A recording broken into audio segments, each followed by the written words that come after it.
It's raining again. Hey everybody, it's Duffy, and you're in another edition of Bike Week Nation.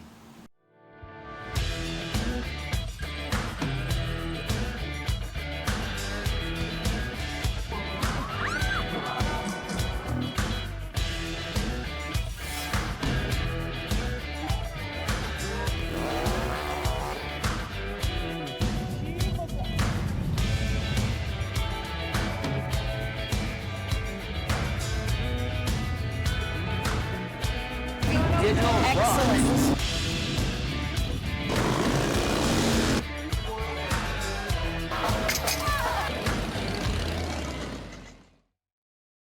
So it's been about a month or so since I posted. Was getting ready for the Bonneville Motorcycle Speed Trials out in Utah.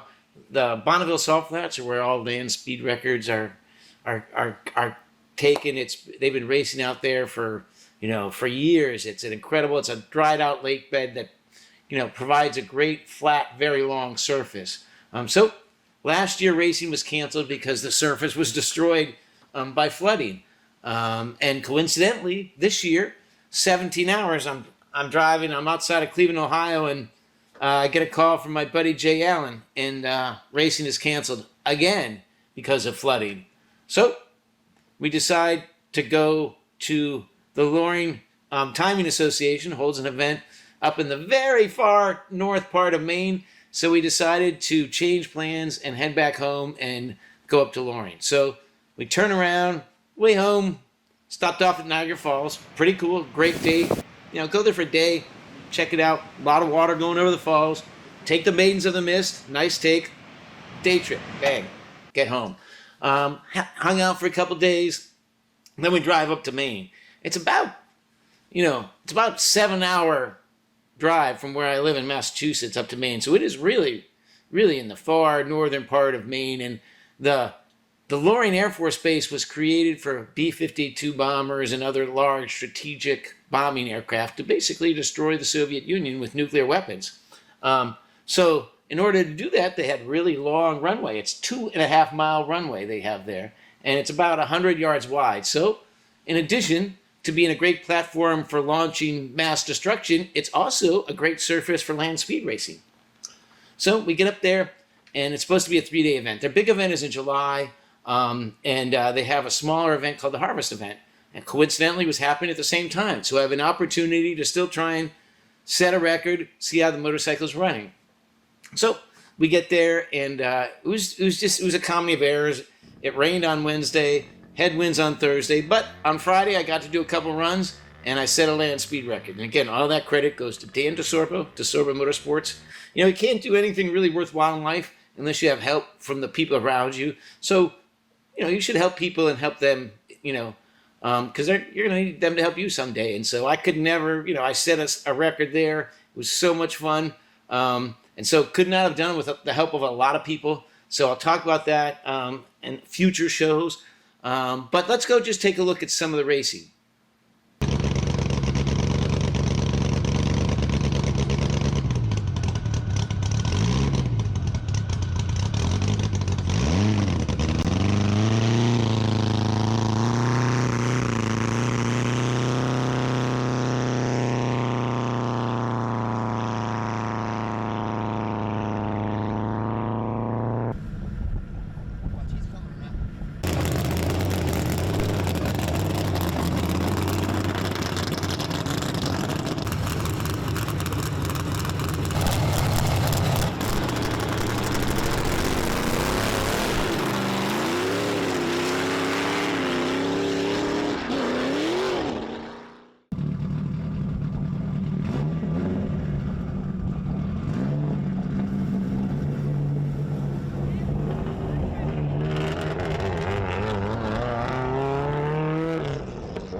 Yeah.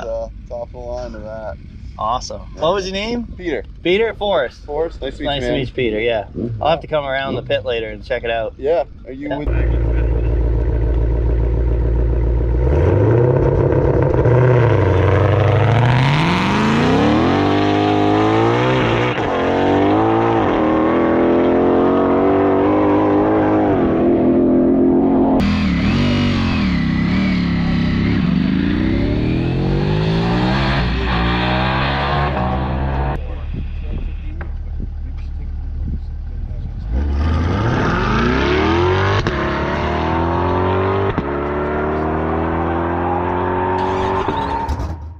So a lot of fun. I've met some really, really great people. Land speed racing. I don't know. It's probably like that. Whenever you're with people who share your passion, it's a great thing. It makes you feel good. And so, like whatever you're into, I don't know if you're into. I mean, I'm into land speed racing, but if you're into like the tuba or I don't know Civil War reenactments, whatever it is, knitting. I don't know. Whatever you're into, spend time with people who are into and have the same passion that you do, and it'll really help. It's a great thing, and so I really feel energized coming back from the Loring Speed Trials. It was so much fun. This fall, every month, I'll do a segment on some of the racers there. Some really, really interesting people. There's a team that was running an old Lakester, which is really sort of the origin of the sport. Back, I guess, in the early days of land speed racing, they took the belly of these old bombers and aircraft, maybe extended fuel tanks, and they turned their aerodynamic shape into racing cars. And so there was, a restored Lakester there, which was really, really cool to see. A woman from Maine, her crew was running it. There was a lot of cool things. There was a guy who was running a Daytona coupe. Really interesting person. There was a family there. Forrest, shout out to you. Loved meeting you, Forrest, and Bob as well. So just a lot of really cool people, and so I'll be doing segments on them as the show goes on this fall, and I'll be giving you updates. I shot a documentary during Laconia Motorcycle Week called 100 Octane, and originally the idea was really to shoot the documentary about the people who go to Laconia, but in retrospect, after I shot the footage, the more interesting story was the people who work at these motorcycle rallies. So I've sort of shifted gears, and I'm going to make the documentary more about the people who work at these rallies, the bartenders, the barbacks, the security, John Turner, who owns the High Octane Saloon, and his family. So that's kind of going to be the narrative arc of the film. And again, I was talking about Dan DeSorbo, how much he helped me with my motorcycle. Now I really got to give a shout out to Artie Francoeur. He's going to be scoring the film for me and helping me with the music. So again, another example of how you can't really do anything in life without other people. So, huge shout out to Artie. Looking forward to working him this fall. We're going to score, original music for the film. I plan on premiering the film this spring. So I'll keep you guys updated on that. And again, I'm going to be doing, the show every month now because I don't have a sponsor. So I figure I'm just going to do it monthly from this point on. Hope everyone's doing well, and hope it's not raining where you are. Tough out. Oh, and by the way, check out my YouTube channel, and it's at Bike Week Nation on YouTube. A lot of my old content is posted there. I haven't had many subscriptions lately, so the algorithm's killing me because I have high view times, but I don't get many subscriptions, so I'm getting punished by YouTube, which means that my content on YouTube is not getting out in front of as many people. So check out my YouTube channel, and if you can, subscribe if you're interested. And once again, that's it. Tough out.